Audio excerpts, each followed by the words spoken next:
Every time we open our eyes, light floods in. Comes in through our cornea, then our lens, and then gets sort of projected as an upside-down picture onto our retina. And then this distorted image travels along our optic nerve into our brain, and that's where it gets flipped right side up again. And it becomes what we understand to be sight. And ultimately what this means is everything that we see is an interpretation. The miracle of sight is simply our brain taking the unfathomable reality around us and turning it into something that we can comprehend, something that we can understand. And this all happens literally in a blink. And so it's easy for us to sort of take it for granted. You know, even when we're looking at a beautiful landscape or the face of someone that we love, what's in front of us is sort of just there. And over time, we can begin to assume that we know exactly what we are looking at. For over a month now, I've been sort of giving up wearing prescription lenses and contacts. And sort of this school of thought out there that says that like any other part of the body, the eyes can actually heal over time if you let them. The general principle of it is based around this idea of intentional focusing. Essentially what that means is paying attention to what I'm looking at and trying to look as specifically as possible.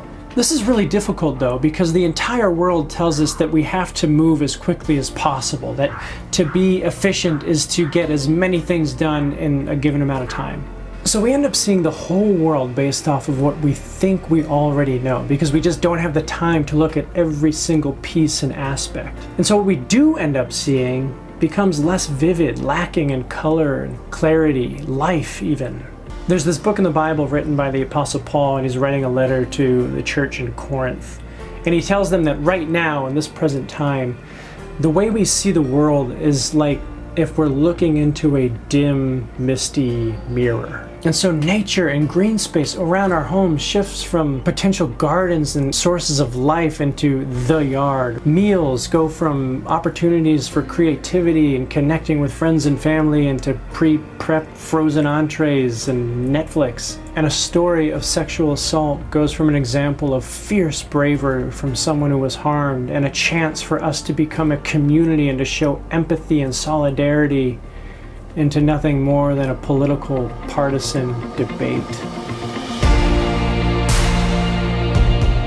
Paul goes on to say in the same passage that there will come a time where we see as if face to face.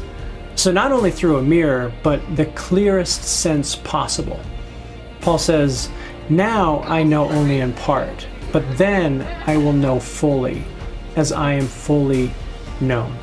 Our inability to question our assumptions and take the imperative, albeit inconvenient time to fully observe the images that make up our reality is not only driving humanity apart, but it is robbing us of the gift that is to appreciate everything around us. To rely on the snapshot, the soundbite, it's to settle for a subpar, foggy, distorted world. And so I wonder how we could look at the world differently, longer, with intention. Instead of just watching a storm, we can observe how the droplets of water look when they crash into the earth. Instead of walking past a panhandler, we can look a human being in the eyes and learn a name and hear a story. Instead of defending a political party, we have a chance to look into a person's life and learn more about these insidious symptoms of patriarchy and sexual violence. I'm finding comfort in this paradox that the smaller I look, the wholer the entire image becomes.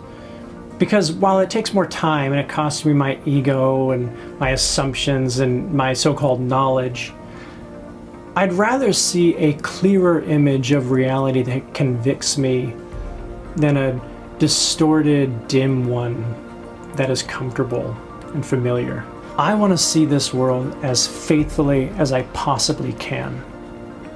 And that means being willing to see the things that will disrupt and challenge and even scare me. It means not just having a conversation with someone who's different from me, but seeking to be formed by them. It means wanting to learn from the voice of women in particular, particularly women of color. It means taking a breath when I feel frustrated and embarrassed and asking myself, what am I missing? And ultimately it means believing that my vision can heal.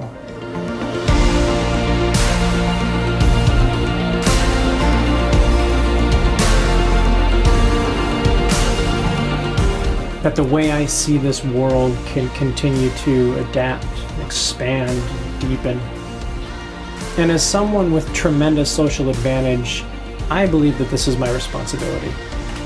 Because to see the world with clarity is to believe those who have been victimized. It is to hear the cry of the oppressed. And it is to participate in my own liberation and the movement toward justice. And that is the most beautiful sight there is.